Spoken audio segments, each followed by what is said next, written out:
Graça e paz, irmãos, estarei assim orando. Meu Deus e meu Pai, te dou graça, Senhor, por mais um dia, Senhor, que tem concedido em nossas vidas, Senhor. Eu também, Senhor, te apresento, Senhor, a pessoa que está fazendo a primeira parte desse culto, Senhor. Toma em tuas mãos, Senhor, abençoa ela e toda a sua família, Senhor. Eu também te peço, Senhor, que o Senhor receba, Senhor, nossas orações, nossos louvores, Senhor, de acordo com a tua vontade, Senhor, o teu querer, Senhor. Fica conosco, Senhor, no decorrer desse culto, Senhor. Abençoa cada um de nós, Senhor, que estamos aqui, Senhor, reunidos com um só propósito, Senhor, de te orar e te buscar na beleza da tua santidade, Senhor. Nos ajuda a cada dia, faz o teu querer nas nossas vidas. Isso que eu te peço, já te agradeço, em nome do teu Filho Jesus. Amém. Ele vai além da medicina. O teu caso não está perdido. A dor de procurar e não achar uma saída. É tão sofrido ver alguém perder a vida. O desespero toma conta do coração.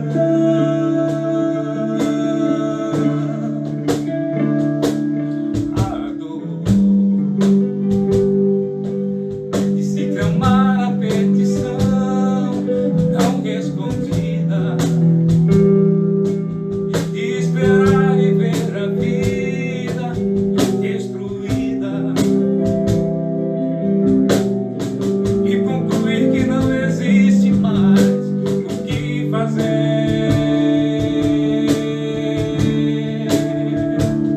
Mas ele vem aí e vem pra decidir se o teu caso está perdido.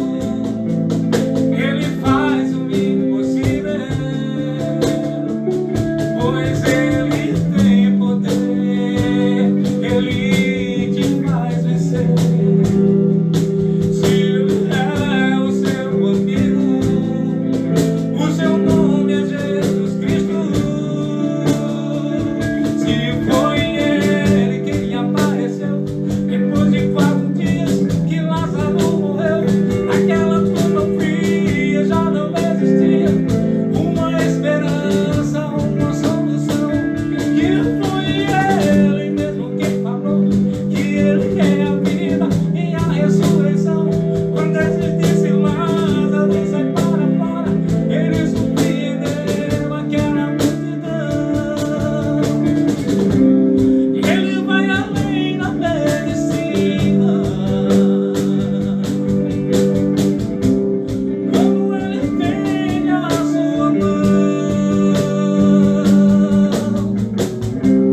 quando não se tem saída, quando já se perde a vida, ele ainda tem a solução.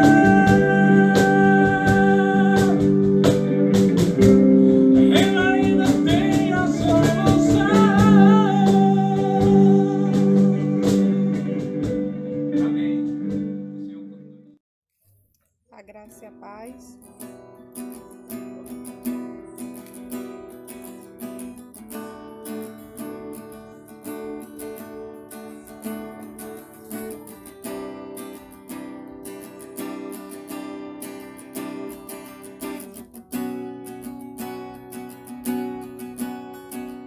Eu navegarei no oceano do Espírito e ali adorarei ao Deus do meu amor. Eu adorarei ao Deus da minha vida, que me compreendeu sem nenhuma explicação. Espírito, Espírito, que desce como fogo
37, do 1 ao 5, que diz assim: Não te digneis por causa dos malfeitores, nem tenha inveja dos que obram a iniquidade, porque cedo serão ceifados como a erva, e murcharão como a verdura. Confia no Senhor e faze o bem. Habitará na terra e verdadeiramente serás alimentado. Deleita-te também no Senhor, e Ele considerará o desejo do teu coração. Entrega teu caminho ao Senhor, confia nele, e Ele tudo fará. Amém? Graças e paz a todos os nossos irmãos. Oremos. Senhor meu Deus, estamos aqui na Tua presença, te agradecendo pela primeira parte do nosso culto, Deus. Abençoa cada um de nós, recebe os louvores e continue conosco, meu Senhor, porque Tu és grande e és misericordioso. Abençoa a cada um dos nossos ouvintes, abençoa cada um que está envolto neste projeto, Senhor, recompense com bênção do céu. Continue conosco, meu Pai. É o que nós te pedimos e já te agradecemos. Amém. Graça e paz, irmãos, da parte de nosso Senhor e Salvador Jesus Cristo. A nossa reflexão hoje está baseada no Salmo 144. Louvem o Senhor Deus, a minha rocha. Ele me prepara para a batalha e me ensina a combater. Ele é a minha rocha e a minha fortaleza, o meu abrigo e o meu libertador. Ele me defende como um escudo. Eu confio na sua proteção. Ele põe as nações debaixo do meu poder. Ó Senhor, que é o ser humano para que penses nele? Que é um simples mortal para que te preocupes com ele? O ser humano é como um sopro, a sua vida é como uma sombra que passa. Ó Senhor, abre o céu e desce. Toca nas montanhas e elas soltarão fumaça. Manda relâmpagos e espalha os inimigos. Atira as tuas flechas para fazê-los fugir. Lá do alto estende a tua mão. Tira-me do mar profundo e salva-me. Livra-me do poder dos pagãos. Pois eles nunca dizem a verdade e mentem, fazendo juramentos falsos. A ti, ó Deus, eu cantarei uma nova canção. Tocarei harpa de 10 cordas e te cantarei louvores. Tu darás a vitória aos reis. E livras da morte o teu servo Davi. Salva-me dos meus inimigos cruéis. Livra-me do poder dos pagãos, pois eles nunca dizem a verdade e mentem, dizendo falsos juramentos. Que na sua mocidade os nossos filhos sejam como plantas viçosas, e que as nossas filhas sejam como colunas que enfeitam a frente de um palácio. Que os nossos depósitos fiquem cheios de todo tipo de mantimentos. Que nos nossos campos os rebanhos deem dezenas de milhares de crias. Que o gado se reproduza bem, e as vacas não percam as suas crias, e que não haja gritos de aflição nas suas ruas. Feliz a nação que tem tudo isso. Feliz o povo cujo Deus é o Senhor. O Salmo 144 é um salmo de louvor, como também de lamentação e petição. É atribuído a Davi. Este poema assemelha-se ao Salmo 18, na medida em que ele descreve os atos salvadores do Senhor em termos de grandes fenômenos celestiais. Também é possível que tenha sido usado em treinamento militar, como o Salmo 149. Em Israel, a guerra era fortemente ligada à adoração de Deus. Libertar-se do inimigo não era apenas trabalho para soldados robustos, mas também uma questão de devoção atuante. A forma do salmo é a seguinte: 1. Declaração de louvor a Deus, o grande guerreiro, versos 1 e 2. Item 2. Da descrição da fragilidade dos seres humanos, versos 3 e 4. Item 3, a afirmação dos atos libertadores de Deus, versos de 5 a 8. Item 4, determinação em louvar ao Senhor, versículos de 9 a 10. E item 5, clamor a Deus para que proteja seu povo para sempre, versos de 11 a 15.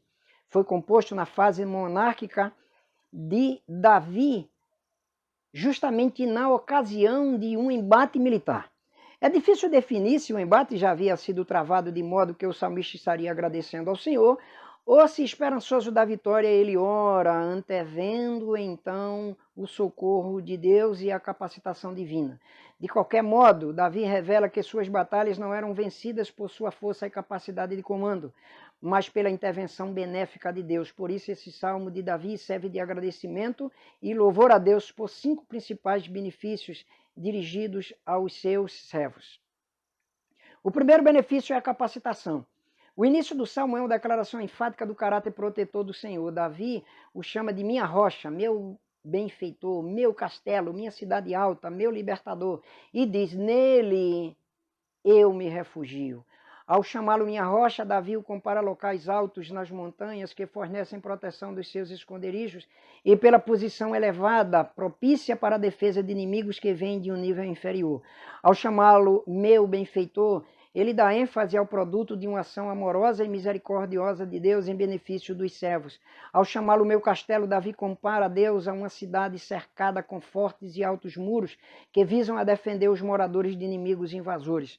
Essa descrição é melhorada quando o salmista o chama minha cidade alta, ou seja, a cidadela de um castelo, um palácio fortificado dentro da fortaleza, cujas muralhas são ainda mais altas que as da cidade em si. Ao chamá-lo meu libertador, ele se refere a alguém que promove libertação para mim em uma maneira ou de uma maneira ativa e não de uma maneira passiva. Ao dizer nele eu me refugio, o salmista talvez se lembre daquilo que as cavernas eram para ele nos dias de fuga diante de Saul. Todas essas descrições têm razões apontadas no próprio texto. Em primeiro lugar, Davi o descreve assim, por ser aquele que treina as mãos para a guerra e os dedos para a batalha.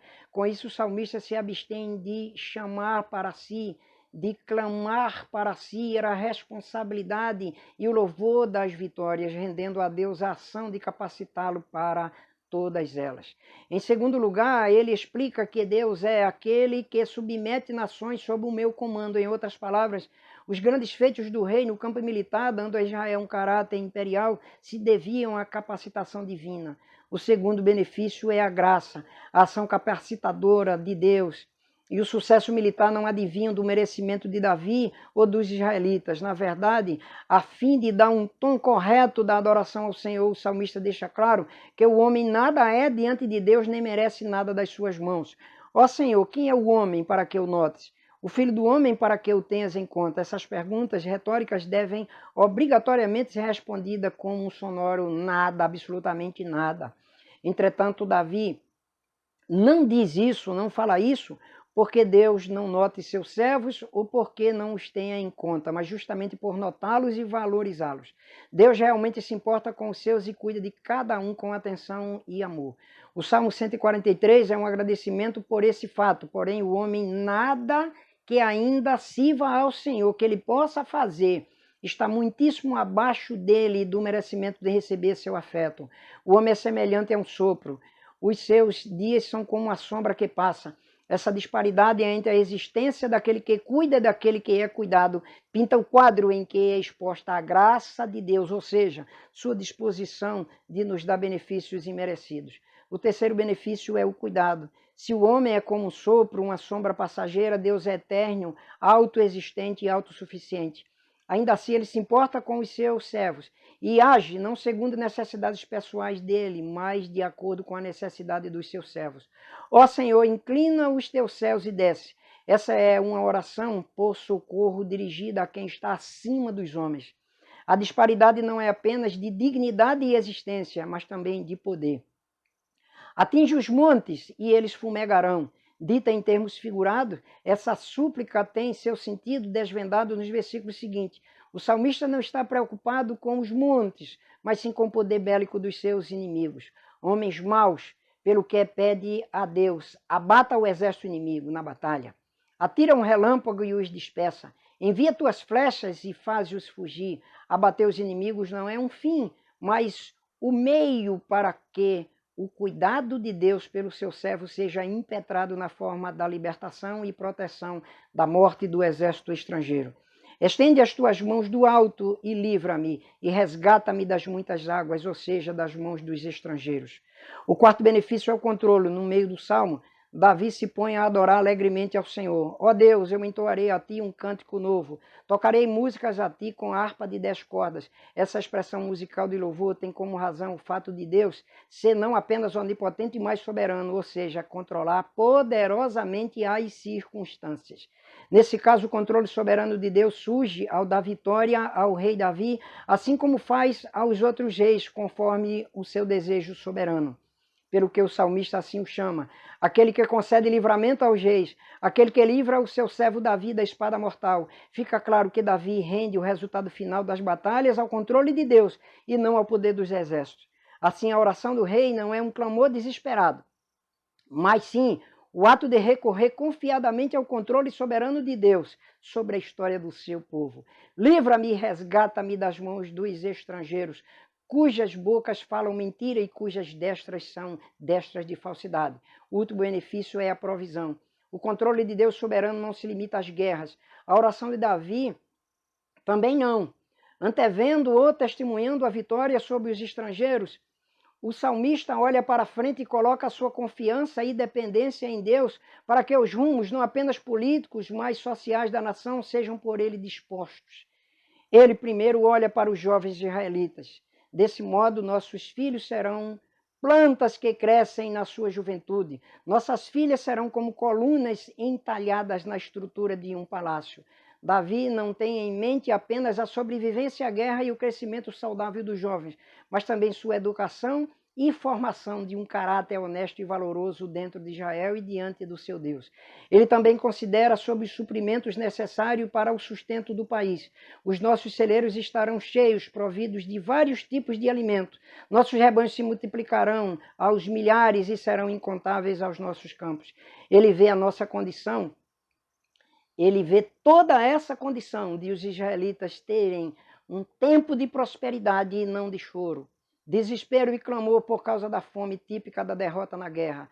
Não haverá lamento em nossas praças. Por fim, ele se vê inteiramente dependente, junto com toda a nação e da ação provedora de Deus, como fonte de todo bem e alegria. Feliz é o povo a quem isso acontece, feliz é o povo a quem o seu Deus é o Senhor. A quem acha exagero render a Deus todo o bem que ocorre aos seus filhos, crendo que o Senhor não cuida de cada detalhe do que acontece a eles, pois esse texto derruba por terra toda a falácia e encurva-se ao chão diante daquele que é responsável por cada vitória que temos e que por isso deve ocupar o lugar mais alto no pódio da nossa consideração por amor e adoração. Amém e amém. Que o Senhor te abençoe e te guarde, faça resplandecer o seu rosto sobre ti, tenha misericórdia de ti e te dê a paz. Amém.